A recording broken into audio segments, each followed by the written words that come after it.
Bonjour à toutes et tous et bienvenue dans Parlons-en. Voici les titres de ce lundi. Israël visé par des missiles iraniens après une quatrième nuit de frappe sur l'Iran. Ce fut donc une quatrième nuit sans sommeil au son des alertes pour nombre d'Israéliens et d'Iraniens. Quatrième nuit de frappes aériennes entre les deux pays situés à près de 2000 km l'un de l'autre.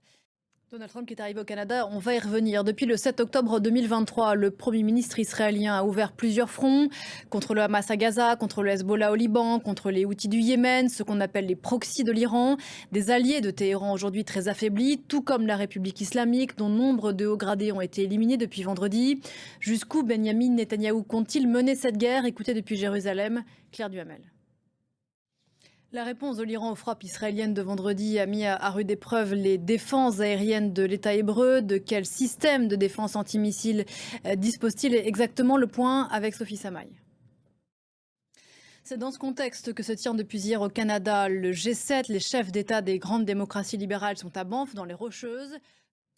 Pour revenir au Proche-Orient, le contexte se ressent au Salon du Bourget, grand-messe mondiale de l'aéronautique et de la défense.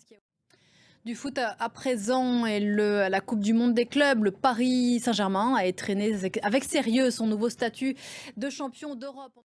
Voilà pour ces réactions, on se retrouve juste après ça.